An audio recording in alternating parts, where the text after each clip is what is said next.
Bapak Ibu Saudara, kita masih terus melanjutkan studi kristalisasi. Kita masih masuk ke dalam tema yang pemuliaan oleh iman. Jadi glorification by faith. Saya ulangi sekali lagi, trilogi keselamatan, karena ini jarang disinggung ya, kurang lah ya. Kalau pembenaran karena iman, justification by faith, itu sudah biasa ya. Tapi itu baru sepertiga. Masih ada sanctification by faith, yaitu pengudusan karena iman.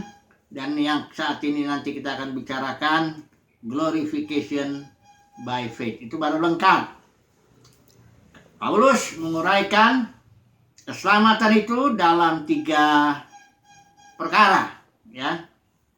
Pembenaran artinya orang yang berdosa itu perbuatannya itu dibasuh oleh darah Yesus dan divonis benar ya. Dipandang karena imannya itu dipandang mencapai kebenaran Elohim ya. Kemudian pengudusan, karena tadinya kita sebagai hamba kepada dosa ya, dipancing oleh hukum Taurat, tapi oleh salib artinya kita mati bareng dengan Kristus ya. Kalau pembenaran itu Kristus mati bagi kita, mencurahkan darahnya, menghapuskan segala dosa kita, memvonis kita benar. Tapi kalau pengudusan, salib yang kita ikut mati bersama dengan Kristus, manusia lama kita ikut salibkan semuanya. Kita mati bagi dosa, mati bagi hukum Taurat, kita hidup bagi kebenaran. Nah, ini yang terakhir, pemuliaan itu karena di dalam tubuh kita tetap ada hukum dosa dan hukum maut. Kenapa? Karena sudah vonis. Ya, ketika engkau makan buah pohon ini, Tuhan bilang, engkau akan mati. Mati itu artinya mutamut, artinya dying, you will die. Artinya ketika engkau makan, engkau langsung mendapatkan jenis hidup yang Alkitab bilang maut, yang mana maut ini dikuasai setan dan berakibat kepada kematian fisik. Dari tubuh kita ini sudah divonis jatuh dalam kuasa dosa. Dosa itu sepertinya kayak person dia kayak karena yang berkuasa atas maut itu iblis. Jadi iblis bekerja di dalam maut itu menimbulkan ada suatu kuasa, power, kuasa dosa, dan itu berdiamnya dalam anggota tubuh kita. Sehingga kita dipaksa oleh kuasa dosa itu untuk melakukan dosa-dosa. Ya. Tapi jangan salah ya, bukan tubuhnya yang punya kuasa itu, bukan. Tubuh itu netral aja, dia benda mati malah. Karena tubuh kita ini berasal dari debu, ya, akan kembali kepada debu, ya. Jadi tubuh itu tidak ada, dia benda mati itu, ya. Tapi di dalam tubuh itu, ya, karena vonis itu ada kuasa dosa. Nah, ini yang menjadi permasalahan mengenai glorification.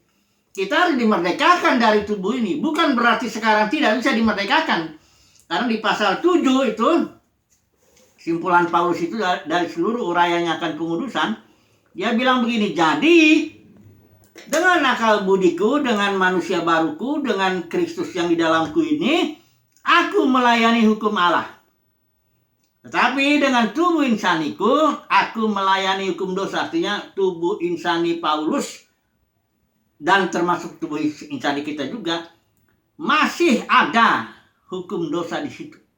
Nah, ini yang mesti dibereskan. Karena kalau keselamatan seperti ini, ya memang syukur kepada Allah oleh Yesus Kristus Tuhan kita ya, kita sudah dibebaskan daripada tubuh maut itu, tubuh dosa ya. Nah, kita sudah bisa melayani sepanjang iman kita, kan iman itu kan dari iman kepada iman. Sepanjang iman kita terus bertumbuh, kita tetap dalam posisi rendah hati di hadapan Tuhan, ya, tidak berontak, tidak bersungut-sungut, itu kita tetap dalam roh, ya.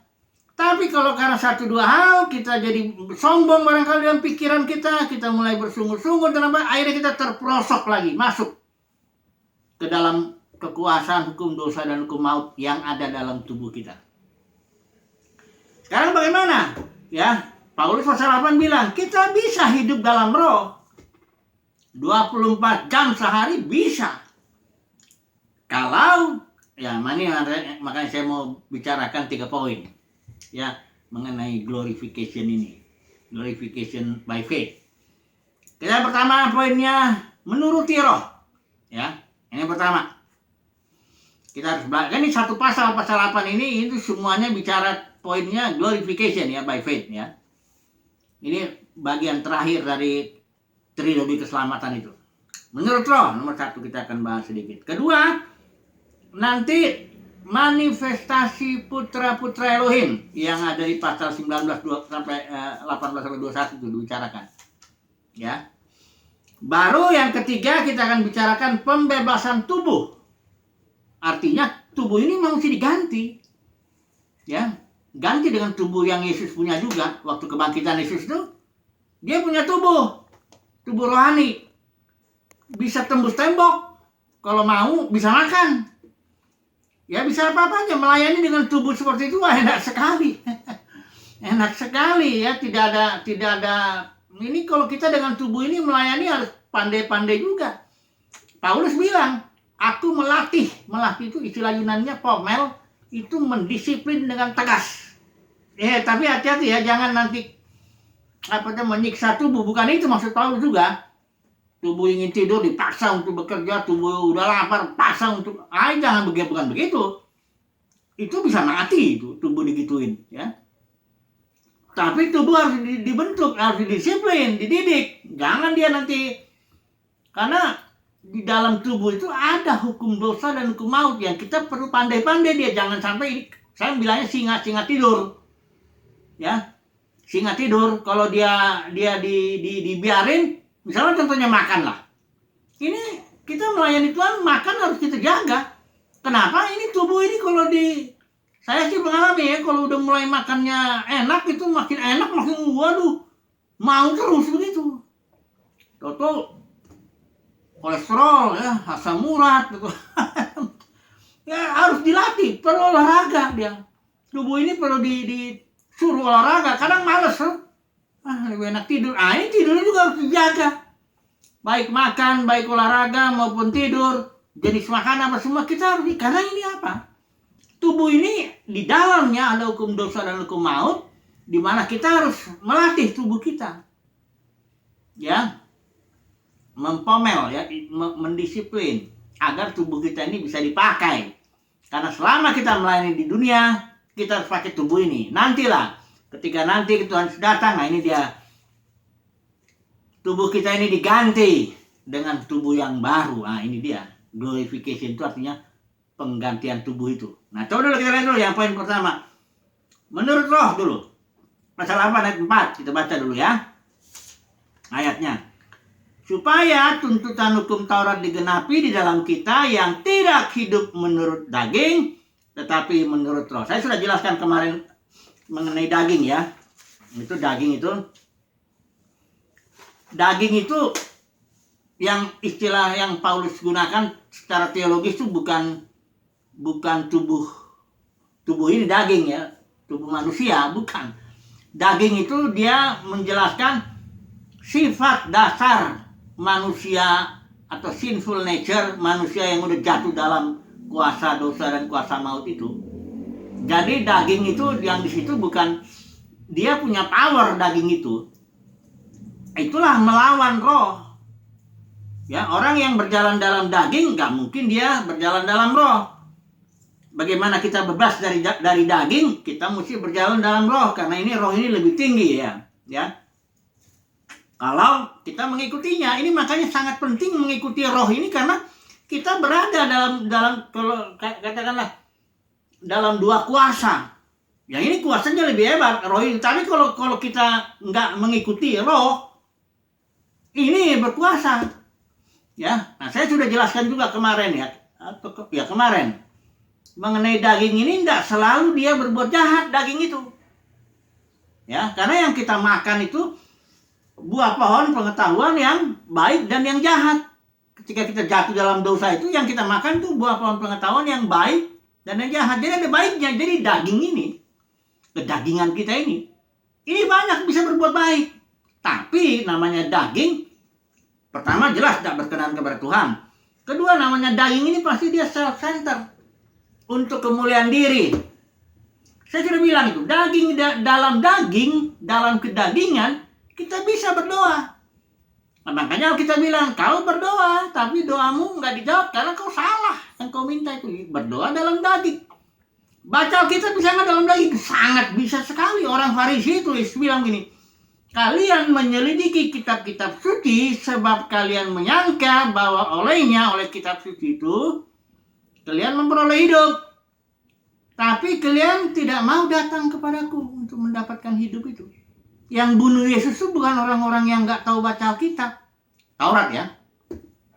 Orang-orang yang jago baca-baca Alkitab itu. Kenapa dia bunuh? Dia bacanya dalam daging. Nggak mendapat kebenaran, malah menegakkan kebenaran sendiri. Baru serahkan itu pasal 9, 10, 11. Ya, kenapa orang Yahudi nolak Yesus. Jadi, daging ini, jangan saudara langsung kalau daging, berarti percabulan, perzinahan, pembunuhan, hawa nafsu. Wah ya, bukan begitu. Daging ini pun bisa baik. Banyak sekali dalam pelayanan masuk ke dagingan itu. Ya, dunia kekristenan yang jatuh ini ya itu karena kedagingan. Ajaran Jebel, Bileam, Nikolaus ya, minta raja ya, ingin jadi raja dan sebagainya, itu semuanya. Akhirnya ada banyak perdagangan lah, waduh. Semua kedagingan. Ya, kedagingan itu ya. Jadi daging ini jangan salah. Dia bukan hanya yang jahat tapi yang baik. Bahkan justru kadang-kadang yang bahaya ini yang baik ini. Ya, karena kalau iblis mencobai orang, ya dia enggak bilang, bunuh dia. Enggak gitu. Enggak ketahuan nanti lah. Itu iblis. Dia bikin yang baik. Lakukan ini, buat itu. Tapi ujung-ujungnya kesombongan diri. Bangun kerajaan sendiri. Bangun ministry. Iblis itu suka itu dorong-dorong orang bangun ministry. Kedagingannya ya. Bisa semuanya. Makanya ini belajar hidup menurut roh. Saya pernah ditanya, gimana sih caranya dengar suara roh? Saya nggak bisa jawab sebenarnya itu. Kalau saudara bergaul lah sama seseorang. Atau gini deh. Saya sudah nikah 25 tahun lebih nih sama istri. Saya nggak perlu dia di bawah pun dia bersuara. Saya tahu itu suara dia. Kenapa? Ya hidup bersama 25 tahun lebih. Ya. Jadi kalau ditanya, bagaimana sih dengar suara roh? Ya nggak ada jalan lain, ya hidup bersama lah. Jadi kalau mau hidup bersama bagaimana? Ya terusin aja jalanin kebersamaan itu. Jadi bagaimana? Mau jawab apa? Ya. Kalau nanti orang itu dia ternyata belum percaya sungguh-sungguh, belum lahir baru, saya nggak ada jawaban itu emang. Mau ngomong apa sama orang yang seperti itu kan nggak bisa. Jadi kalau menurut roh, ngikutin roh itu emang soal orangnya lah. Kalau engkau memang benar-benar, makanya Paulus bilang, setiap orang yang dipimpin roh, itulah yang namanya putra Elohim. Yang enggak. Nah ini yang dipimpin roh ini beda-beda ini. Misalnya ibadah. Ibadah di zaman sekarang ini, Yesus bilang, dia ingat pembicaraan Yesus kepada perempuan Samaria itu. Perempuan Samaria bilang ibadah itu di gunung ini, ya. Melakukan ini, melakukan itu. Yesus bilang ada saatnya, hai perempuan. Ibadah itu bukan soal di gunung ini, di tempat ini, di gedung ini, di liturginya begini, begitu. Bukan soal itu. Ibadah dalam roh. Artinya mengikuti aja pimpinan roh. Ibadah itu 24 jam sehari. Ikutin aja pimpinan, kalau di Kisah Para Rasul itu. Gereja mula-mula itu ibadah dalam roh mereka. Kadang doa juga mendadak, ada masalah berdoa, teriak, goyang tempat. Tiba-tiba Petrus digerakkan orang nyembuhin orang sakit, bikin KKR 3.000 bertobat. Bukan yang itu, pokoknya jadi tambah total jadi 5.000. Jadi alamiahnya nggak bikin panitia inilah, panitia itulah, begitu harus di gedung ini, gembala sidangnya ini emang nggak ada. Segala sesuatu yang ada di dalam dunia kekristenan soal-soal ibadah itu nggak ada di dalam gereja mula-mula itu. 200 tahun pertama gedung nggak ada. Yang namanya gembala sidang nggak ada. Yang namanya apa istilahnya liturgi yang begini nggak ada. Coba lihat di 1 Korintus 14 itu. Kalau dalam ibadah, kalau kamu berkumpul katanya masing-masing memberi. Apa yang ada? Karunia ini, karunia itu, karunia ini. Juga yang istilahnya perpuluhan lah, buah sulung lah, macam-macam itu nggak ada itu. Atau hanya ngumpulin duit kalau ada keperluan. Kalau ada uang dikumpul itu dibagi-bagi kepada orang yang berkekurangan. Sama sekali beda deh. Ya. Kenapa beda? Karena yang gereja mula-mula ibadahnya dalam roh. Kalau dunia kekristenan sekarang ibadahnya dalam daging. Itu jelasnya, itu penjelasannya. Penjelasan. Kenapa beda ya? Oh ya itu udah. Yang satu ini pemimpinnya nih kepemimpinan roh, yang ini campuran kepemimpinan daging dan kepemimpinan roh. Udah. Kalau udah campur itu yang bilang Babel itu. Saudara, kalau memang mau mengikuti pimpinan roh, memang mesti keluar dari dunia kekristenan yang kacau balau itu. Memang jadi dibenci, nggak disukai, nggak populer. Saudara, kalau khotbah nggak bisa dapat duit, dan sebagainya. Ya itu harganya, kalau mau beribadah dalam, ikutin aja roh itu. Roh itu, saya yakin roh itu akan mimpin ibadah di dalam rumah. Rumah sendiri dulu. Disitulah dulu kita ibadah, doa, apa semuanya lah. Nanti kadang-kadang roh memimpin, kita pergi ke sana. Kadang-kadang ke kafe, ya, kadang-kadang nongkrong.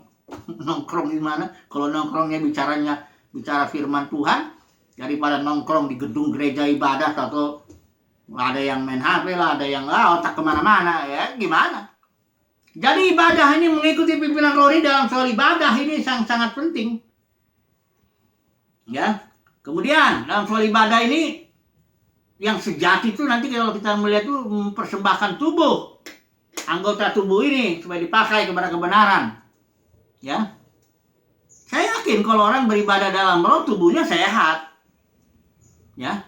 Pastilah, sebab roh itu akan memimpin dia. Jaga tubuhmu, jaga makanmu, jangan rakus, jaga tidurmu, jaga olahragamu. Pasti dia diajarin kan. Karena pengurapan itu kalau surat Yohanes ada di dalam kamu, dia akan mengajarkan segala sesuatu termasuk menjaga tubuh. Saudara juga nggak usah takut COVID. Ya, kalau ikutin pimpinan roh nggak usah takut. Tapi kalau melawan, ini melawan pemerintahan, itu dagingan itu melawan pemerintah. Oh, saya ikutin roh, enggak, roh itulah yang bikin pemerintah ini, roh 13 ini. Nggak ada pemerintah yang nggak berasal dari Tuhan. Segala itu ditetapkan Tuhan. Nggak percuma pemerintah mengaduk pedang. Kan ada peraturan pemerintah mengenai COVID. Jangan banyak cuci tangan, menjaga jarak, masker, udah gitu menghindari kerumunan. Nah kalau kerumun di tempat kebaktian dosa nggak? Itu melanggar aturan. Kalau itu maksudnya COVID supaya kita tuh ibadah di rumah deh, dipimpin roh di rumah. Ya, jangan ngelawan. Yang ngelawan-lawan ya tanggung sendiri lah. Ya, kalau mati karena COVID, ya. Coba dulu, kalau memang kita memang betul mengikuti pimpinan roh, kita akan terhindar daripada segala penyakit. Ya. Karena tubuh ini ini kalau kita ngikutin roh, kita nggak ngikutin daging, ini yang merusak tubuh ini, kedagingan kita itu. Hawa nafsu, kedagingan. Ya termasuk, kalau saya bilang kedagingan bukan hawa nafsu seks, bukan itu. Ya, kadang-kadang makan itu, tidurnya, pelayanannya, daging semua itu, itu hancur ini. Ya, bisa mati cepat. Ya, tapi kalau hamba Tuhan mati ya supaya ada terhibur lah, bilang aku telah menyelesaikan tugas akhir. Tapi kalau dalam hati saya hanya Tuhan lah yang tahu apa memang sudah selesai tugasnya dia atau belum. Ada yang mati mendadak, ada yang sedang mau khotbah jatuh.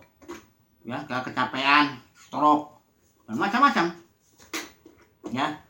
Jadi nomor 1, ikuti pimpinan roh. Ya. Kalau mau menuju glorification, saat ini hiduplah dalam roh itu. Belajarlah ya. Untuk hidup dalam roh, saya mesti bilang, lepaskan itu.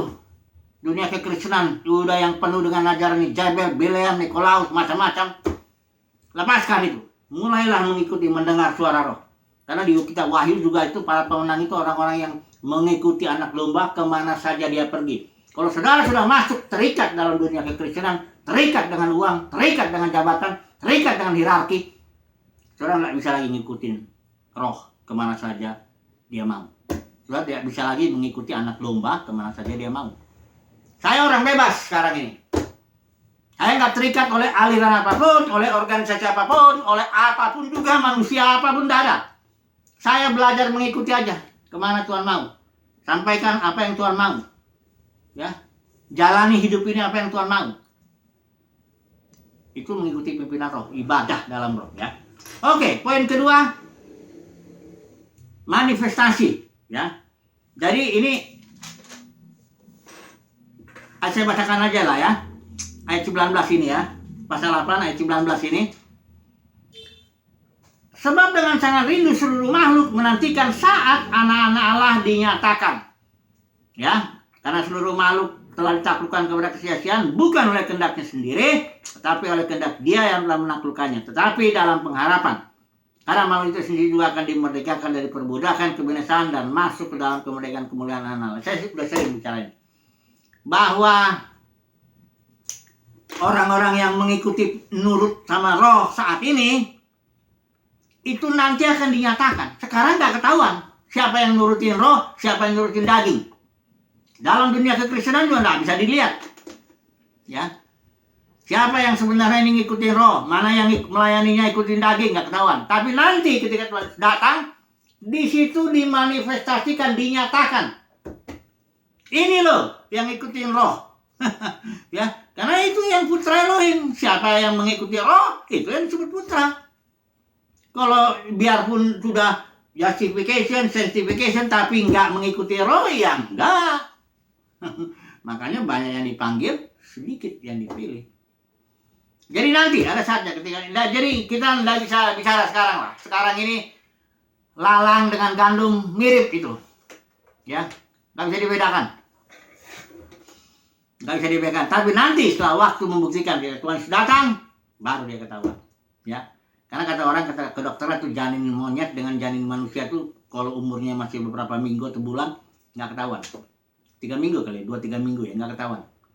Tapi kalau begitu waktu bergerak, bertumbuh gitu, baru ketahuan. Yang satu jadi manusia, satu jadi monyet. Jadi sekarang ini nggak ketahuan. Mana hamba Tuhan, mana hamba buang, nggak ketahuan.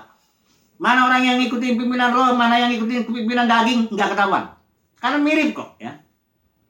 Tapi nanti ketika Tuhan datang, di situ terjadi. Matius 7 ayat 21-23 juga dibilang itu. Pada waktu itu kata Tuhan Yesus, aku akan terserang. Mana hambaku, mana yang bukan.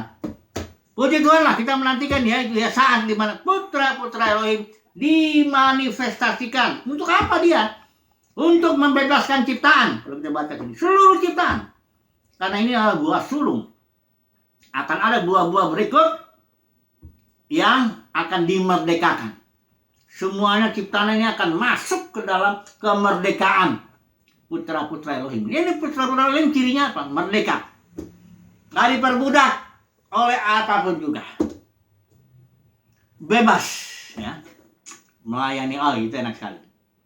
Tapi kebebasan putra anak-anak Elohim ini akan semua ciptaan akan nanti masuk ke dalam kemerdekaannya itu. Ya. Oke lah, poin ini sebenarnya kesimpulan aja langsung dulu ya. Kalau memang kita perlu diulang, pembebasan itu dulu. Saya ambil satu ayat dulu, pembebasan tubuh ini ya. Ayat 23, pasal 8. Bukan hanya mereka saja, tetapi kita yang telah menerima karunia sulung roh. Ini karunia sulung roh itu karena roh itu diberikan kepada semua orang nanti. Tapi yang sulungnya itu ya kita, yang buat sulungnya. Kita juga mengeluh dalam hati kita sambil menantikan pengangkatan sebagai anak adopsi. Ya, sini sama dengan manifestasi putra Elohim dengan pengangkatan itu sama. Ya. Pengangkatan sebagai anak yaitu apa ini? Pembebasan tubuh kita. Ketika kita dinyatakan atau dimanifestasikan, inilah putraku. Ya kayak waktu Yesus dibaptis itu, Bapa di sorga bilang, inilah putraku, kepadanya lah aku berkenan, dengarkan dia. Jadi nanti kita ada saatnya, ketika kita dibebaskan dari tubuh kita, di situ akan menyatakan, inilah putraku yang akan membebaskan seluruh ciptaan. Wah, ini luar biasa. Oke lah, ini ada keyakinan iman ya. Pokoknya suruh baca kalau ini keyakinan iman bahwa tidak ada yang bisa memisahkan kita daripada kasih Elohim itu. Kesimpulannya bahwa keselamatan yang penuh itu, yang full ya, itu masih pengharapan. Kalau pembenaran karena iman, sanctification by faith, pengudusan itu sudah bisa kita nikmati sekarang. Tapi kalau glorification, itu tunggu nanti. Saat ini kita sudah bisa ikuti roh, kemana saja dia pergi, tapi kita nggak diketahui oleh dunia ini, atau dunia keagamaan, tidak dilihat. Tapi nanti ketika datang, ini dia, kita dibebaskan dari tubuh, dinyatakan kepada ciptaan, inilah buah sulung, inilah anakku. Nah, barulah keselamatan kita full. Ya. Jadi masalahnya ini jarang dibicarakan keselamatan yang full itu. Cuman justification by faith aja. Disangka sekali selamat tetap selamat. Apanya yang sekali selamat tetap selamat? Jargon-jargon begitu tuh. Itu dangkal sekali. Ya, nggak belajar sejarah keselamatannya. Sejarah keselamatan sejarah Israel itu. Nggak belajar trilogi yang dibeberkan Paulus. Langsung aja. Sebagai selamat tetap selamat. Apanya yang selamat? Selamat itu apa? Ada 3 kok ini. Justification by faith, sanctification by faith, dan glorification by faith. Dan bahwa ada yang cuman justification tok, hidup pun tidak kudus, terus dalam dosa. Gimana maksudnya? Terus nggak ngikuti pimpinan roh, tapi pimpinan daging. Gimana maksudnya? Sekali selamat tetap selamat itu artinya apa? Ya. Jadi kalau mau keselamatan full, justification by faith, sanctification by faith, tunggu. Ketika nanti Tuhan datang, ganti tubuh kita tidak dimanifestasikan, barulah di situ kita dipermuliakan bersama dengan Kristus. Tapi ada satu ayat lagi ya penutup. Ada di situ Paulus menyebutkan jika kita menderita bersama dengan Dia. Ini satu terakhir ya, saya mau tutup ini. Kalau kita menderita bersama dengan Dia, kita akan dipermuliakan juga bersama-sama dengan Dia. Ini ayatnya yang ke-17. Dan jika kita adalah anak, maka kita juga adalah ahli waris. Maksudnya orang-orang yang berhak menerima janji-janji Allah, yang akan menerimanya bersama-sama dengan Kristus.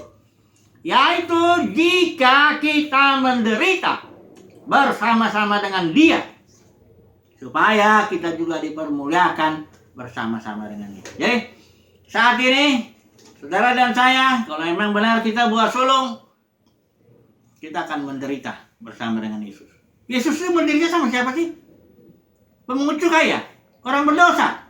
Bukan. Yesus menderita oleh Sanhedrin, oleh para pemimpin agama itu loh. Orang-orang Farisi, ahli Taurat. Itu yang bunuh Yesus itu. Jadi kita pun juga dibenci oleh dunia keagamaan. Makanya Rasul Yohanes bilang jangan heran kalau dunia keagamaan maksudnya. Jangan heran kalau saudara dibenci oleh para pemimpin dalam dunia kekristenan, jangan heran. Karena itulah kita menderita bersama dengan Yesus.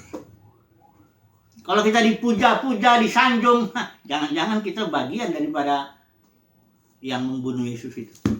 Oke lah. Selesai dulu ini ya. Pemuliaan atau glorification by faith. Nanti kita sambung tema yang lain. Puji Tuhan. Haleluya. Amin.